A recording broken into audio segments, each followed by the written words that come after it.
नमस्कार आप सभी को हाले हरियाणा में आपका स्वागत है। मैं हूं आपके साथ पीयूष गुंबर। जैसा कि हम अपने इस चैनल पर आपको लगातार उन लोगों से रूबरू करा रहे हैं जो आने वाले निकाय चुनावों में चाहे पार्षद पद के लिए या फिर चेयरमैन के लिए अपने आप को प्रोजेक्ट कर रहे हैं, अपनी दावेदारी पेश कर रहे हैं। उसी के चलते आज हम एक ऐसी शख्सियत से आपको मिलवाने लाए हैं जो शायद ही किसी परिचय का मोहताज हो। घरोंडा से 2 बार चेयरमैन के पद पर रह चुके और इस बार फिर अपनी दावेदारी पेश कर रहे हैं और अभी पीछे वो जो पार्षद प्रतिनिधि भी रहे हैं। अपनी बेबाकी के लिए जाने जाते हैं। आज हमारे साथ हैं सुरेंद्र सिंगला। सिंगला जी नमस्कार। नमस्कार गुंबर जी, आपका मैं तहे दिल से स्वागत करता हूं कि आपने आज जो ये प्रोग्राम लाइव किया। मैं हाल हरियाणा की टीम, सारी टीम का दिल से स्वागत और धन्यवाद करता हूं। देखिए, हमारा जो कार्यक्रम का फॉर्मेट रहता है, जो भी शख्सियत आती है हम पहले उसका व्यक्तिगत परिचय देते हैं। वैसे तो आप किसी परिचय के मोहताज नहीं हैं, लेकिन फिर भी जो लोग, क्योंकि पहले आप हर बार जो है एक पार्षद चुन के उसके बाद उस व्यवस्था के थ्रू आप चेयरमैन बने हैं, लेकिन इस बार पटल थोड़ा बड़ा है। इस बार आप पूरे शहर को कहीं ना कहीं रिप्रेजेंट करेंगे, तो हम आपका एक व्यक्तिगत परिचय थोड़ा सा करवाना चाहते हैं। आप कमीशन एजेंट, आपकी आड़ती की दुकान है, इसके अलावा और क्या क्या आपके कार्य हैं, समाज सेवी हैं, थोड़ा अपना परिचय देंगे? मैं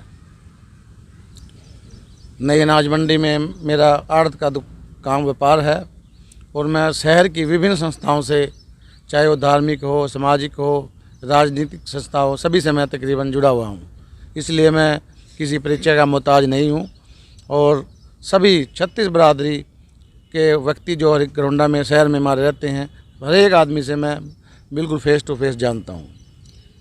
आप इससे पहले 2 बार एमसी रहे हैं, एक बार एमसी प्रतिनिधि हम कह सकते हैं, क्योंकि पिछले 3 बार आप एमसी रहे हैं और लास्ट टाइम जो है प्रतिनिधि रहे हैं। आपकी मिसिज वार्ड नंबर 3 से 5 से वार्ड नंबर 5 से इनकी धर्मपत्नी जो है एमसी रही हैं। मेरा सवाल ये है कि इस बार जो है, क्योंकि पटल बड़ा है और आप चेयरमैन की दावेदारी पेश कर रहे हैं, किस तरह से आप देखते हैं? क्योंकि एक पार्षद का चुनाव जीत के आना एक छोटा एरिया होता है, एक वार्ड में से जीत के आना होता है, लेकिन अब एक बड़ा एरिया है, कहीं ना कहीं हम इसे एक मिनी एमएलए का इलेक्शन भी कह सकते हैं। किस तरह से आप डिफरेंशिएट करते हैं? देखिए, मैं समाज सेवा में तो शुरू से ही, लगभग मैं जब स्कूल में पढ़ता था उसके तुरंत बाद ही समाज सेवा में आ गया था। जब मैं घरोंडा नगर पालिका का 30 जून 2000 को प्रेसिडेंट बना, तो मैंने जब से जनता के बीच में रहकर, सभी वर्ग 36 बरादरी के बीच में रह करके मैंने जनता की सेवा का काम किया।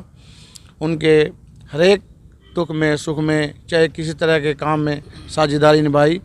और जिसका अब मैं जैसे पब्लिक के बीच में जाता हूं, क्योंकि चुनाव लड़ना है और जनता के बीच में जाता हूं, तो मैंने अपना परिचय देने की कोई आवश्यकता नहीं होती।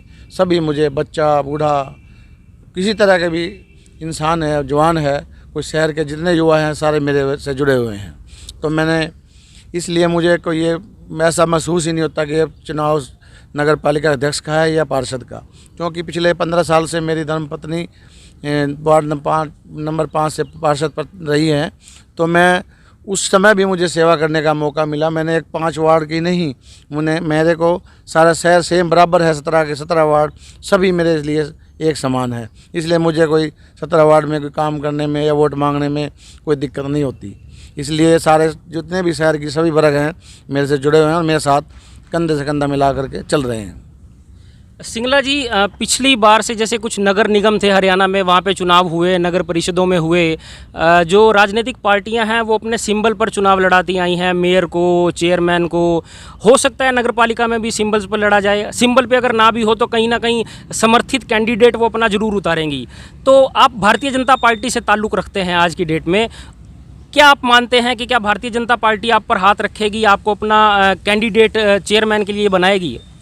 देखिए, जहाँ तक पार्टी का सवाल है, सारा शहर अपना है, सभी मुझे जानते हैं, मैं सबको जानता हूँ। तो मैंने तो एक ही मन बना रखा है, चुनाव लड़ना है।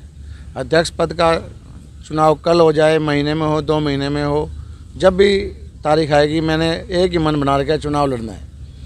अगर पार्टी की तरफ से हरी झंडी नहीं भी होती है, वो चुनाव फिर भी लड़ना है। अच्छा, आप चुनाव लड़ेंगे बस। अच्छा। एक ही मन है मेरे साथियों का भी और मेरा भी कि भाई आपने चुनाव लड़ना है, और मैं उन्हीं के सहयोग से चुनाव लड़ूंगा, क्योंकि मेरे जनता जनार्दन किसी भी नेता का आईना होती है। सभी वर्ग जितने भी शहर में 36 बरादरी हैं, उन्होंने मेरे को एक ही बात कही, भी आपने चुनाव लड़ना है और मैं चुनाव लड़ूंगा। तो ये देखिए बहुत ही बड़ी यहाँ पर एक ब्रेकिंग हम कह सकते हैं कि सुरेंद्र सिंगला ने ऐलान कर दिया है कि कुछ भी होगा वो चेयरमैन घरोंडा का, जो नगर पालिका का चेयरमैन है, उसका चुनाव 100% लड़ेंगे। बिरादरी की अगर हम बात करें, आप वैश्य समाज से आते हैं, बनिया बिरादरी से, और इस समाज से, इस बिरादरी से भी बहुत से और नाम जो हैं वो आगे आ रहे हैं चुनाव में। किस तरह से देखते हैं आप इन सब चीज़ों को? देखिए, जात पात की राजनीति मैंने कभी नहीं की, चाहे कोई गरीब है चाहे कोई अमीर है, सबको मैंने साथ लेकर के, सभी के साथ मिल कर के मैंने समाज की सेवा की। और 36 वर्ग, एक बरादरी से कोई नेता नहीं बनता, न एक बरादरी से कोई चेयरमैन बनता, ना एक बरादरी से कोई पार्षद बनता, ना एक ही बरादरी से कोई विधायक, MP, MLA, CM, PM कुछ नहीं बनता। सभी वर्गों को साथ लेकर के चलना मेरा एक धर्म है और सबको साथ लेकर के चलूँगा, सभी बरादरी को साथ लेकर के चलूँगा। सबका साथ और सबका विकास, एक बरादरी से कोई भी आगे तरक्की हो ही नहीं सकती, इसलिए मैं तो, सभी वर्ग मेरे साथ हैं, मैं सबके साथ हूँ। बहुत ही अच्छी बात इन्होंने कही। सिंगला जी, मैं एक चीज़ और जानना चाहूँगा, आप अपनी जो आपकी चर्चाओं में आप बने रहते हैं, खबरों में बने रहते हैं, अपनी बेबाक बातों से, कंट्रोवर्शियल बयानों से आप जाने जाते हैं। पिछला जो टेन्योर रहा या उससे पहले का, आप क्या कमियां देखते हैं, क्या आप सोचते हैं, मतलब मेरा कहने का ये, किन मुद्दों को लेकर आप जो है जनता के बीच जाएंगे? एक ही बात, जनता में एक तो आजकल जो है बेरोज़गारी बहुत ज़्यादा है। सबसे पहले तो अपना सोच, मेरा मन ये है कि रोज़गार, युवाओं को रोज़गार देना, और सब शहर में कुछ कमियां हैं उनको, जैसे विकास कार्य में कोई दिक्कत है, कुछ काम ऐसे हैं सामूहिक काम हैं, सबसे पहले सामूहिक काम की तरफ फोकस रहेगा, उसके बाद फिर पर्सनली काम की तरफ फोकस रहेगा। मतलब विकास ही आपका मेन मुद्दा रहेगा? विकास ही मेन मुद्दा रहेगा। विकास मेन मुद्दा रहेगा, विकास और साथ में रोज़गार, युवाओं को रोज़गार देना भी मेरा एक कर्तव्य बनता है, कि क्योंकि जब रोज़गार पे युवा होगा तो इधर उधर नहीं भटकेगा, क्राइम की तरफ नहीं जाएगा, अपने काम में ध्यान रखेगा। तो मेरा उद्देश्य यही है कि विकास और साथ में रोज़गार। ठीक है जी, बहुत बहुत धन्यवाद। तो ये देखिए, इन्होंने बता दिया कि इनका जो मेन फोकस रहेगा रोजगार पर रहेगा और जो विकास पर रहेगा। विकास की बातें लगभग सभी करते हैं, लेकिन इन्होंने जो एक मेन पॉइंट यहाँ पर रखा, रोजगार देने की तरफ, जो नवयुवक हैं जो बेरोजगार होते हैं, और बेरोजगारी होना ही कहीं ना कहीं बहुत सारी जो समस्याएं हैं उनको, उनकी जननी होती है, उनको जन्म देती है। शहर में अराजकता फैलती है, बेरोजगारी की वजह से क्राइम रेट बढ़ता है। तो इन्होंने कहा कि बेरोजगारी को दूर करने का कहीं ना कहीं ये पहला अपना कदम उठाएंगे। किस तरह से मानते हैं अपने आप को एक विनिंग कैंडिडेट, क्योंकि बहुत सारे प्रत्याशी मैदान में होंगे, आप अपने आप को बेहतर किस तरह से लेके चलते हैं, किस तरह से आप चुनाव जीत पाएंगे? देखिए गुम्बर जी, मेरा पिछले लगभग 25 साल से राजनीति का तजुर्बा है, और तजुर्बे के साथ साथ सभी का सहयोग भी रहा है। मेरी एक टीम है, जैसे आपने पिछले दिनों वेस्ट बंगाल में चुनाव हुए थे विधानसभा के, तो वहाँ पर एक टीम ने काम किया था प्रशांत कुमार की। उन्होंने पहले ही डिक्लेयर कर दिया था कि भी इतनी सीटें इस पार्टी की आएंगी, इतनी सीटें इस पार्टी की आएंगी। तो मेरी एक टीम है, जो नेटवर्क है मेरा, प्रशांत कुमार की टीम की तरह लगभग 400 लड़के मेरे नेटवर्क में घरोंडा के हैं, जो वो इस टाइम घर फेस टू फेस फ़ोन से, जैसे भी प्रशांत कुमार जी की टीम काम करती है, बिल्कुल सेम उसी पैटर्न पर मेरी टीम काम, जिस दिन चुनाव घोषित हुए थे उस दिन से वो टीम काम कर रही है। इसलिए मैं तो समझता नहीं मुझे किस चीज़ की दिक्कत है। वही टीम, 400 आदमी की टीम, 400 युवा जो टीम के काम कर रहे हैं, घर जा रहे हैं, फिर फ़ोन पे बात कर रहे हैं, किससे मिल रहे हैं, तो एक नेटवर्क है जो प्रशांत कुमार की तरह, इसलिए मैं अपने आप को विनिंग कैंडिडेट मानता हूँ।